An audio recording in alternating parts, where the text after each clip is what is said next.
Hey guys, my name's Chanice. I'm a video editor and content creator here in Los Angeles, and in this video, I'm gonna teach you guys how to edit on InShot.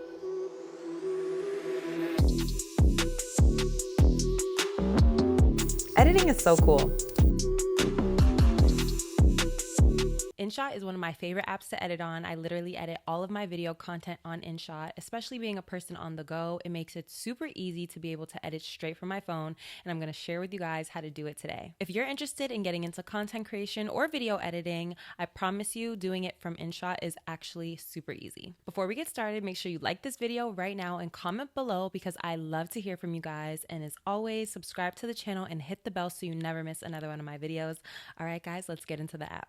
All right, so first thing we're gonna do is just open the app and it brings you straight to this landing page. Now, as you can see, you can do a lot of things in InShot. You can edit videos, you can edit your photos, and you can build collages. But for the purpose of this video today, I'm gonna share with you guys how to edit videos. So, of course, we're gonna click on video.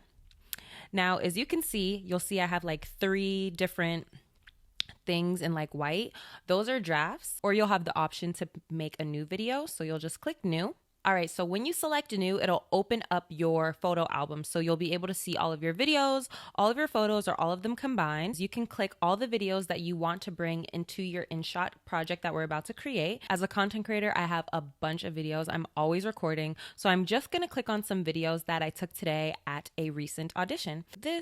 This one, and this one. You're allowed to click as many videos as you want or as little as you want. If there's a specific photo album that you want to drag your videos from, you can click the bottom where it says recent and it'll show you all of your video albums that you do have. Once I've selected all the videos that I want, I'm just going to click the check button. And bam, it automatically uploads into a project file. So now this is where we get started. So first thing I want to just talk about is the toolbar that's at the top, which is this entire space right here that has a bunch of things that you can pick from, which help to kind of animate your videos or just make them a little bit cooler. So the first thing I want to share with you guys is the canvas button. If you toggle the canvas button, this allows you to change your aspect ratio. There's a bunch of them, as you can see. Primarily, I always use 9:16, making social content, but if you are making a different kind of dimension video, you're able to kind of pick any of these, variations at the bottom. But the 2 I mainly pick are the 9:16 and the 16:9, which is kind of like a YouTube format. So I'm just going to click 9:16 and click the check.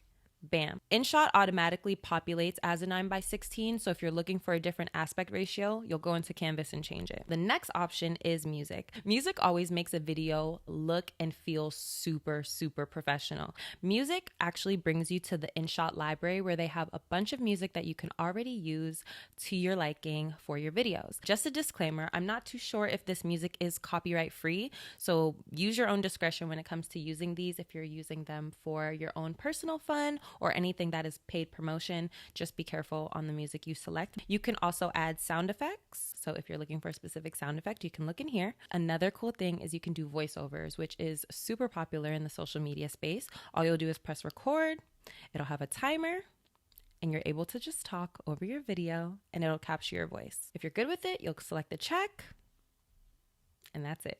Next thing are the stickers. Stickers I don't really use, but if you're a person who really loves adding overlays over videos or animation, definitely check out the stickers portion. They have a bunch of different things you can choose from just to make your video really fun and kind of give it some character. Even though I don't use stickers, I definitely use text. Granted, I use a lot of my text within an app itself, such as Instagram or TikTok.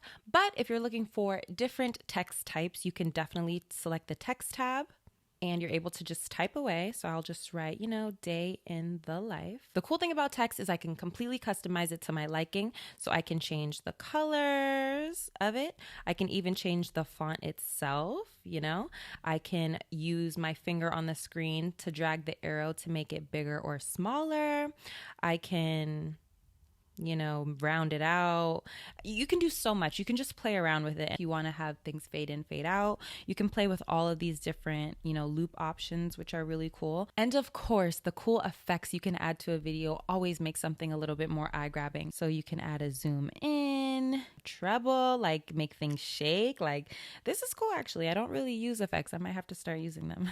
Filters you can use to just kind of change the shade of a video. If you're not really liking the lighting or the brightness or the exposure, you're able to go in and literally adjust it to your liking. I can make a video lighter. I can change my contrast up and down. I can make it warm. I can make it cold. I can go against this entire toolbar to just start to really play with the settings and try to make my video look exactly how I want it to. My most favorite or used toolbar item is the PIP, which stands for picture in picture.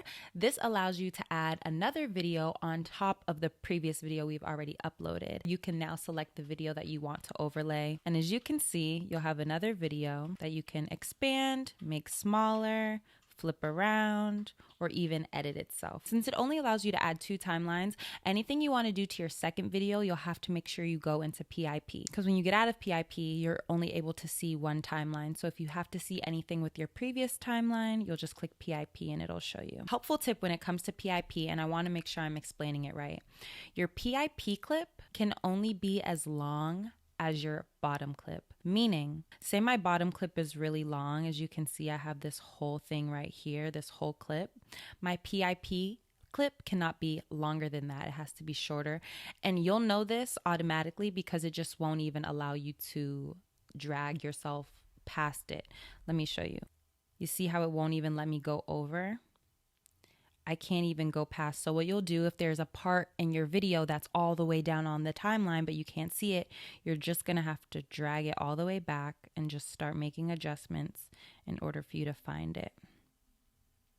Just like this, if that makes sense. So that's PIP. So I'm also gonna share with you guys how you cut and split videos in InShot. So as you can see, I have 3 video clips, 1 right here, 1 here, and 1 right here. These are all video clips. There are certain sections or certain parts of a video that you may want. Here's how you cut them down. So let's start with my middle clip, for example.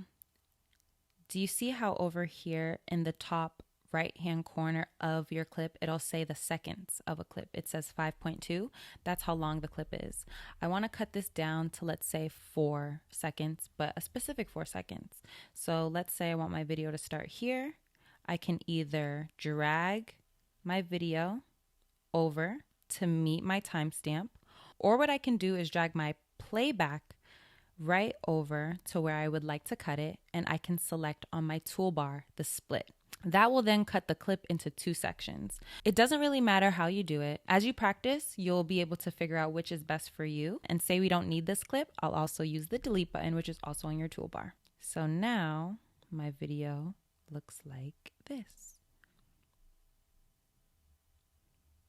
Not too bad. I'll add some music, maybe some text, and I'll have a nice little day in the life video. Here's another perfect example of cutting things out. So as you can see, I set up my phone on the floor when I was at my casting, and there was a girl who stood in front. I don't need all this footage, so what I'm going to do is just drag my video over until I see myself. Perfect. And I will just drag my toolbar over to the split. I'll split it into 2. I'll select all that footage I don't want and delete it. So guys, that's it for this video. Thank you so much for checking out these InShot basics. Make sure to check out part 2 where I go a little bit more in depth for some more advanced tips on how to use InShot. As always, make sure to like, comment, and subscribe, and I will see you on the next editing video. Bye. All right, we did it. Video 1. Ew.